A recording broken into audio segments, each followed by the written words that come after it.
Doctor Zakir Naik நாங்கள் எல்லாருமே அறிஞ்ச ஒரு மதங்கள் ரீதியான ஒப்பீட்டாளர். அதே போல டாக்டர் ஜாகிர் நாயக்குடைய ஒரு ஆசிரியராகத்தான் அறியப்படுகின்றார் அகமது டீடாட்னு சொல்லப்படக்கூடியவர்.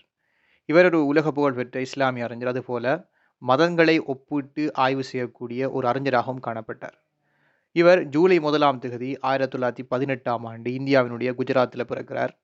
அதே போல 1927 தென்னாப்பிரிக்காவுக்கு என்ன செய்கிறார்னு சொன்னால் குடிபெயர்ந்தவராக இருக்கிறார்.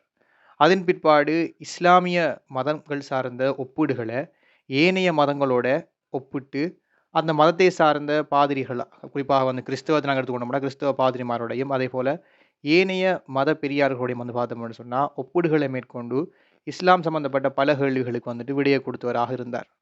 குறிப்பாக பைபிளை முற்றுமுழுதாக கற்றுக்கொண்டவராக இருந்தார். அதே போல் IPCI என்று அழைக்கப்படக்கூடிய இஸ்லாமிக் ப்ரொபகேஷன் சென்டர் இன்டர்நேஷனல் சொல்லப்படுற ஒரு அமைப்பு உருவாக்கி தென்னாப்பிரிக்காவில் பார்த்தோம்னு சொன்னால் பல பிரசுரங்கள் உரைகள் மூலமாக இஸ்லாத்தை உலகம் பூராவும் பரவுவதற்கு நடவடிக்கைகளை மேற்கொண்டார். அதே போல் what the Bible says about Muhammad, crucifixion or crucifixion சொல்லப்படக்கூடிய 2 முக்கியமான நூல்கள் எழுதி உலகம் பூராகவும் விநியோகித்தவராக பார்த்தோம்னு சொன்னால் அகமது டீடாட் காணப்படுகின்றார்.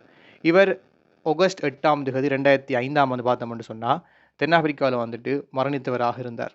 அகமது டீடாட் பார்த்தோம்னு சொன்னால் 1986 கிங் ஃபைசல் சர்வதேச விருது பெற்றுக்கொள்கிறார். அதுபோல் தீவிரமான விவாத பணியை மதங்களை ஒப்பீடு செய்து அதனை விவாதங்கள் மூலமாக தெளிவுபடுத்தக்கூடிய ஒரு ஆற்றலையும் பெற்றிருந்தார்.